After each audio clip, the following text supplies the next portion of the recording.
नमस्कार दोस्तों, अंकुर दुबे एयरलाइंस में आपका स्वागत है। इस वीडियो की दूरी 8 मिनट 10 सेकंड होने वाली है। अगर वीडियो अच्छी लगे तो इस चैनल को सब्सक्राइब करें। हम आशा करते हैं इस वीडियो का सफर आपके लिए बहुत ही ज्यादा रोचक होगा। तो दोस्तों वीडियो में आगे बढ़ते हैं। तो दोस्तों क्या आपको पता है कि जब आप किसी एरोप्लेन के लिए या एयरलाइंस के लिए टिकट बुक करवाते हैं वो आपसे कितना पैसा लेते हैं और जितना भी पैसा लेते हैं उसमें वो आपसे कितना कमा रहे होते हैं। तो दोस्तों दूसरी बात, क्या आपको पता है कि जो एरोप्लेन जहां पे भी लैंड होते हैं, मतलब जिस एयरपोर्ट पे भी लैंड होते हैं, वहां पे एरोप्लेन वाले उस एयरपोर्ट्स को किराया देते हैं हर घंटे के हिसाब से। और साथ ही साथ अगर वो प्लेन ज़्यादा नॉइस करती है तो उस हिसाब से ज़्यादा किराया देना पड़ता है। और साथ ही साथ अगर वो कुछ टाइम के लिए रुकते हैं तो वो तो फ्री होता है, लेकिन अगर उसके बाद वो ज़्यादा देर रुकते हैं तो उसके लिए उनको अलग से किराया देना पड़ता है और ये सारा किराया आपसे लिया जाता है। तो दोस्तों क्या आपको पता है कि जब आप किसी एयरपोर्ट में एंटर करते हैं तो जितना भी सिक्योरिटी चेक होता है और सारा जो प्रोसेस होता है उन सब का किराया भी आपसे लिया जाता है। तो दोस्तों आज की ये वीडियो बहुत ही ज़्यादा इंफॉर्मेटिव होने वाली है आप लोगों के लिए और सारी चीज़ें मैं डिटेल में बताऊंगा कि एरोप्लेन वाले आपसे कितना चार्ज करते हैं, उनमें वो कितना कमाते हैं, कितना उनका प्रॉफिट होता है और एयरपोर्ट्स वालों का क्या सिस्टम होता है वो, और वो किस तरीके से किराया वसूलते हैं एयर प्लेन वालों से। दोस्तों वीडियो में आगे बढ़ने से पहले मैं चाहूंगा आप मेरे इस चैनल को सब्सक्राइब कर दो और वीडियो को यार लाइक कर दो ताकि मैं मोटिवेट हो सकूं आप लोगों के लिए और भी अच्छी और इन्फॉर्मेटिव वीडियो बनाने के लिए। तो दोस्तों वीडियो में आगे बढ़ते हैं। तो दोस्तों जब आप लोग एक सिटी से दूसरी सिटी के लिए ट्रेवल करते हैं, जैसे दिल्ली से मुंबई जा रहे हैं, तो उसके लिए बहुत सारी एयरलाइंस होती हैं। आप उनकी वेबसाइट पे जाते हो जैसे कि spice jet, jet Airways, air India, Indigo, ये बहुत सारी एयरलाइंस होती हैं जहां पे आप जाते हो उनकी वेबसाइट पे, वहां से आप टिकट बुक करवाते हो। उस टिकट में आपने नोटिस किया होगा बहुत सारे अलग अलग चार्जेस होते हैं, जैसे कि passenger service fees, security service fees और भी बहुत सारे छोटे मोटे चार्जेस होते हैं। वो सारा इंक्लूड करके आपसे चार्ज लिया जाता है। और वहां पे आपने एक चीज और देखा होगा, बेस प्राइस। मतलब बेस प्राइस जैसे कि कोई टिकट 2000 या 2500 की है, उनमें से जो बेस प्राइस होता होगा वो 1500 या 1700 होता होगा। तो लगभग इतना तो ये एयरलाइंस वाले कमा लेते हैं। बाकी उसके बाद जो उसमें और दूसरी सर्विसेज जुड़ी होती हैं वो सारी कमाई एयरपोर्ट्स वालों को, सिक्योरिटी वालों को और दूसरे लोगों को मिलती है। तो दोस्तों एयरलाइंस के बारे में बात करने से पहले हम एयरपोर्ट के सिस्टम के बारे में बात कर लेते हैं कि एयरपोर्ट्स होते किसके हैं। तो दोस्तों फिलहाल जो एयरपोर्ट्स होते हैं उन पे जो कानून चलता है वो गवर्नमेंट ऑफ इंडिया का चलता है, चाहे वो प्राइवेट एयरपोर्ट्स हो या फिर सेमी प्राइवेट एयरपोर्ट्स हो, सब पे गवर्नमेंट ऑफ इंडिया का ही रूल चलता है। क्योंकि गवर्नमेंट ने कुछ इस तरीके से रूल बना रखे हैं कि चाहे वो प्राइवेट एयरपोर्ट ही क्यों ना हो, लेकिन रूल इस तरीके से हैं कि वो कहीं ना कहीं गवर्नमेंट के अंदर ही आएंगे।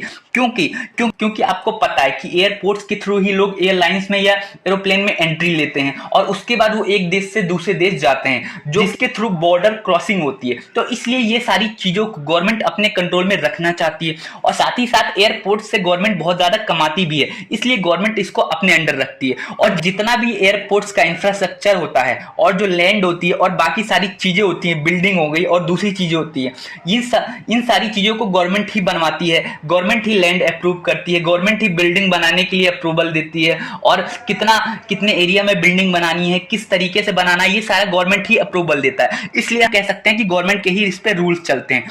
इसकी बहुत सारे सिक्योरिटी चेकअप होते हैं, लगेज चेकिंग होती है, हमारी बॉडी की स्कैनिंग होती है, हमारी बॉडी की चेकिंग होती है, हम कितना सामान दूसरे देश में ले जा सकते हैं कि नहीं, और साथ में जो हम सामान ले जा रहे हैं उनका हमने टैक्स दिया है कि नहीं, वो सारी चीजें गवर्नमेंट ऑफ इंडिया अपने कंट्रोल में रखती है। और उनके जो अधिकारी होते हैं वहां बहुत सारे, वो लोग चेक करते हैं, उसके बाद ही अप्रूवल मिलता है। तो दोस्तों इन सारी चीजों के लिए पैसे लगते हैं और वो पैसे कहां से आएंगे, वो हमसे ही लिए जाते हैं। जब हम किसी भी एयरलाइंस के लिए टिकट बुक करवाते हैं तो वो सारी फीस उसमें इंक्लूड होती है। तो मैं आपको एक एग्जांपल देता हूं कि जैसे कि आपको एक एयरलाइंस की सर्विस ओपन करनी है, मतलब अपने प्लेन चलाने हैं, तो उसके लिए सबसे पहले आपके पास 500 से 700 करोड़ रुपए होने चाहिए।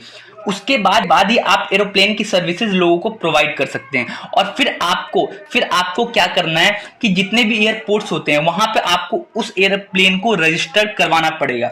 अब एयरपोर्ट्स वाले आपको बताएंगे कि हम आपसे इतनी सर्विसेज के लिए चार्ज करेंगे, जैसे कि लगेज चेकिंग हो गई और सिक्योरिटी चेकिंग हो गई और पैसेंजर सर्विस फीस हो गई, ये सारी चीजें। क्योंकि एयरपोर्ट्स वाले ही आपको बैठने के लिए वेटिंग एरिया देते हैं, पूरा डिजाइन होता है, एक अच्छा अच्छा इन्वायरमेंट होता है और साफ सफाई होती है, टॉयलेट होते हैं, बहुत सारी चीजें होती हैं, सब कुछ हमसे सारी सुविधा एयरपोर्ट्स वाले ही प्रोवाइड करते हैं। तो इसलिए वो पहले ही एयरलाइंस को बता देते हैं कि हम आपसे इतनी सारी फीस लेंगी। और उसके बाद एयरलाइंस वाले क्या करते हैं, अपने टिकट में, अपने वेबसाइट पे उन सारी फीस को ऐड कर देते हैं as a passenger service, as a security check, और भी बहुत सारी छोटी छोटी सर्विसेज होती हैं, उनमें वो ऐड कर दिया जाता है।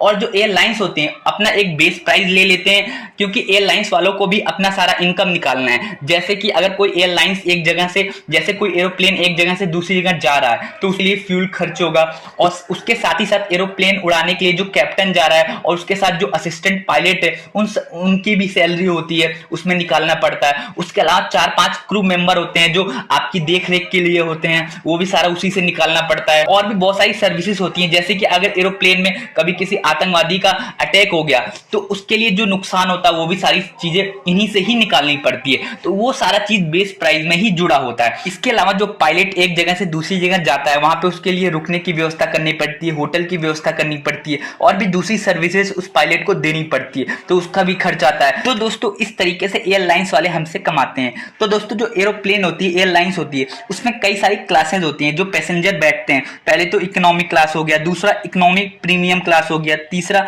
बिजनेस क्लास हो गया, फिर इसके बाद फर्स्ट क्लास हो गया। जैसे कि जो इकोनॉमिक क्लास का प्राइस होता है वो सबसे कम होता है, उसके बाद प्रीमियम इकोनॉमिक क्लास का प्राइस थोड़ा ज्यादा हो गया, फिर बिजनेस क्लास का उससे भी ज्यादा हो गया, और जो फर्स्ट क्लास का प्राइस होता है वो सबसे ज्यादा हो गया। उसी हिसाब से इनको इसमें सुविधाएं दी जाती है। जैसे इकोनॉमिक क्लास में नॉर्मल आपको सीट मिलेगी, खाने पीने के लिए ज्यादा कुछ आपको मिलेगा नहीं, और नॉर्मल आपको ऐसे बैठना पड़ेगा।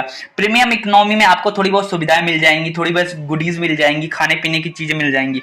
बिजनेस क्लास में आपको अच्छे से बैठने की, लेटने की जगह मिलेगी, अच्छा अच्छा खाना मिलेगा, और भी अच्छा इन्वायरमेंट होगा। ऐसी करके आपको सुविधाएं दी जाती है जिसके आपको पैसे देने पड़ते हैं। और इस तरीके से कुछ पैसा एयरलाइंस वाले कमाते हैं और कुछ एयरपोर्ट्स वाले कमाते हैं। तो दोस्तों उम्मीद करता हूं आपको ये सारी चीजें समझ आई। अगर कुछ मिस हो गया तो आप नीचे कमेंट करके पूछ सकते हैं, मैं रिप्लाई जरूर करूंगा। जाने से पहले मैं चाहूंगा मेरे इस चैनल को सब्सक्राइब कर दो यार, ताकि मैं मोटिवेट सकूं आप लोगों के लिए और भी अच्छी और इन्फॉर्मेटिव वीडियो बनाने के लिए। तो वीडियो देखने के लिए आपका बहुत बहुत शुक्रिया।